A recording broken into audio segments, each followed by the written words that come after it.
saya akan membahas materi mengenai kaidah pencacahan. Apa sih itu kaidah pencacahan? Kaidah pencacahan adalah suatu kejadian yang digunakan untuk menentukan atau menghitung beberapa banyak cara yang terjadi pada suatu peristiwa. Nah, di dalam kaidah pencacahan ada beberapa submateri yang akan saya bahas. Yang pertama, aturan penjumlahan. Yang kedua, aturan perkalian.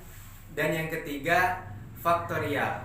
Nah, itulah ketiga submateri yang akan dibahas di dalam kaidah pencacahan. Aturan penjumlahan. Aturan penjumlahan biasanya digunakan untuk beberapa kejadian yang tidak terjadi sekaligus.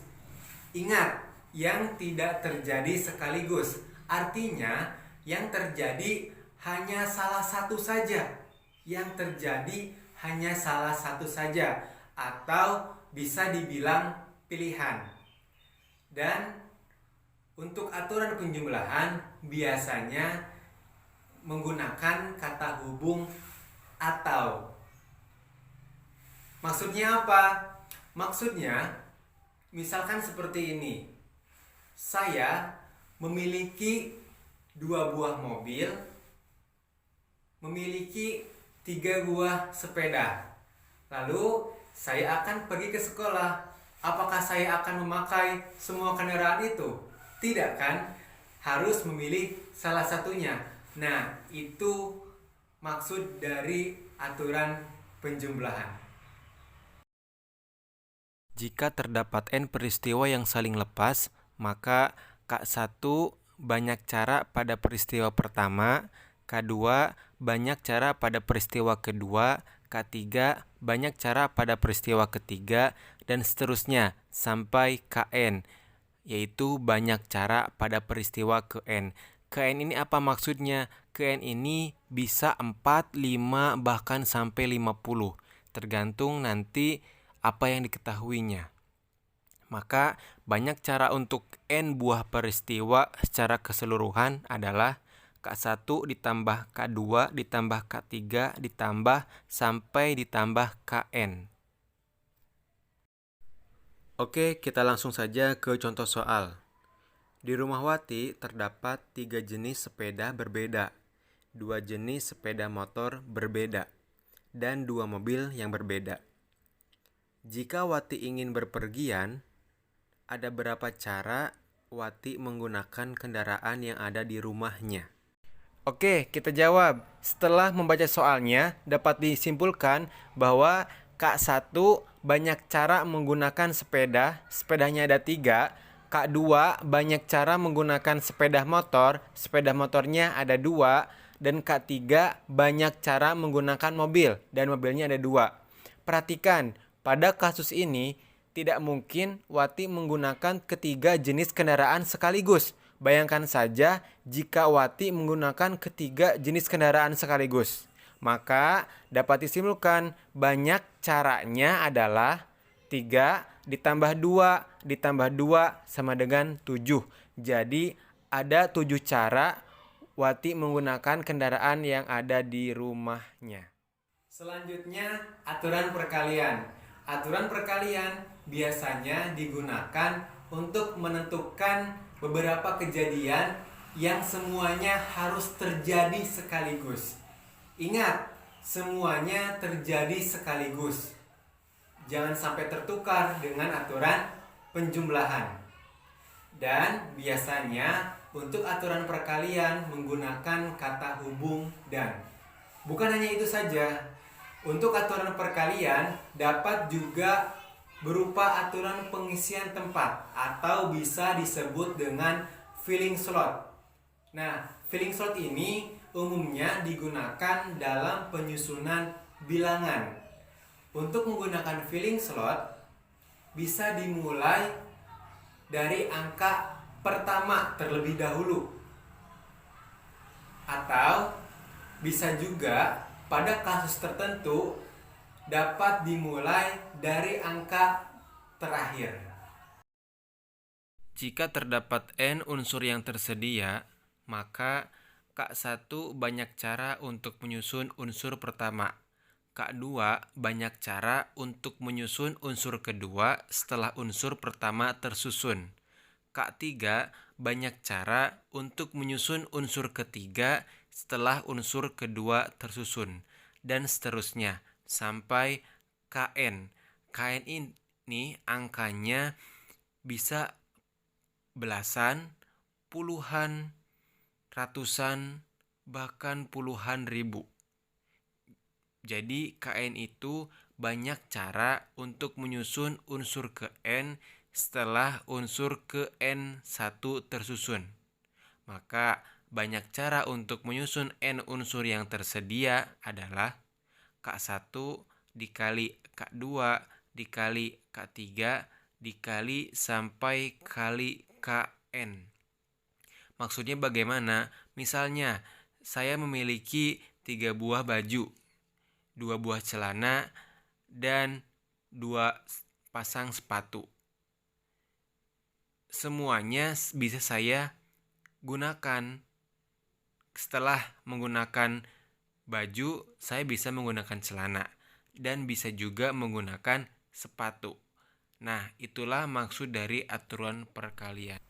Contoh soal yang pertama, penelitian medis terhadap seseorang dapat dikelompokkan menurut salah satu dari 2 jenis kelamin, salah satu macam dari 4 macam golongan darah, dan salah satu dari 3 macam warna kulit. Banyaknya seluruh syarat yang mungkin dalam penelitian medis itu adalah. Oke, kita jawab. Dalam kasus ini, akan ditentukan banyaknya pasangan jenis kelamin, golongan darah, dan warna kulit. Artinya, setiap pasangan harus memuat ketiga jenis tersebut sekaligus. Sehingga untuk menyelesaikannya digunakan aturan perkalian. Oke, yang diketahuinya, K1 banyak cara untuk menyusun kelompok berdasarkan jenis kelamin. K2 banyak cara untuk menyusun kelompok berdasarkan golongan darah. K3 banyak cara untuk menyusun kelompok berdasarkan warna kulit. Maka banyaknya syarat yang mungkin adalah 2 dikali 4 dikali 3 sama dengan 24. Jadi syarat yang mungkin dalam penelitian medis itu adalah 24 cara. Contoh soal yang kedua, yaitu banyaknya bilangan genap yang terdiri dari 3 angka berbeda yang dapat disusun dari angka 2, 3, 4, 5, 6 adalah. Nah, ini adalah contoh soal dan jawaban filling slot di dalam aturan perkalian. Oke, kita jawab.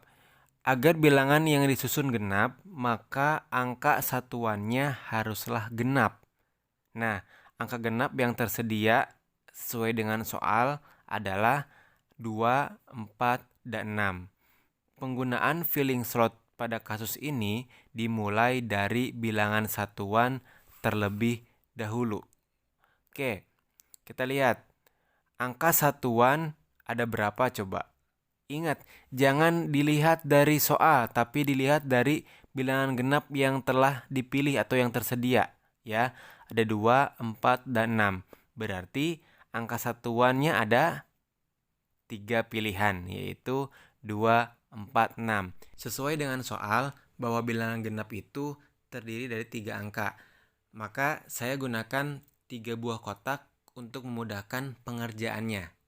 Coba lihat, angka satuan itu terletak di mana? Di akhir, di tengah, atau di depan? Ingat, kalau di depan itu ratusan, kalau di tengah itu puluhan, kalau di akhir baru satuan. Maka saya tempatkan angka 3 di akhir kotak atau di kotak ke-3. Dari 5 angka yang tersedia, telah dipilih 1 angka untuk satuan, sehingga tersisa 5 angka yang dapat dipilih untuk ratusan. Kita masukkan angka 4 di kotak pertama. Lalu, karena 2 angka telah dipilih untuk satuan dan ratusan, maka tersisa 3 angka yang dapat dipilih untuk puluhan. Maka kita masukkan angka ketiga di kotak kedua. Jadi banyak bilangan genap yang dapat disusun adalah 4 dikali 3 dikali 3. Hasilnya 36. Jadi ada 36 bilangan yang dapat disusun dari angka 2, 3, 4, 5, dan 6. Oke, yang terakhir yaitu faktorial. Apa sih itu faktorial? Sebelum itu, kalian harus tahu dulu bahwa faktorial itu dinotasikan dengan tanda seru. Misalnya seperti ini, ada n bilangan asli, maka notasi faktorialnya adalah seperti ini. Nah, dibacanya bukan n tanda seru, tapi n faktorial. Jadi, di mana nanti kalian mendapatkan soal atau menemukan soal, ada angka dan di belakang angka itu ada tanda seru, dibacanya bukan 3 tanda seru, tapi 3 faktorial, 4 faktorial, dan seterusnya. Cara menghitungnya adalah n faktorial sama dengan n dikali n kurangi 1 dikali n kurangi 2 dikali n kurangi 3 sampai dikali 2 dikali 1. Nah, untuk catatannya, jika nanti menemukan soal atau nilai 0 faktorial, itu sudah tentu hasilnya 1. Baik, berikut adalah contoh untuk faktorial. Berapakah nilai dari 5 faktorial? Langsung saja dijawab. 5 faktorial sama dengan 5 dikali 4 dikali 3 dikali 2 dikali 1. Hasilnya 120. Nah, mudah bukan? Jadi untuk faktorial itu yang penting kalian tahu, misalkan ada 6 faktorial, berarti dari angka 6 sampai angka 1. 7 faktorial, dari angka 7 sampai angka 1. Nah, itulah pembahasan dari materi kaidah pencacahan. Terima kasih telah menonton video ini. Semoga apa yang saya sampaikan bermanfaat bagi kita semua. Terus semangat belajar, tentunya untuk kalian dan saya dan kita semua. Hidup itu berproses, so jangan banyak protes. Terima kasih. Wassalamualaikum warahmatullahi wabarakatuh.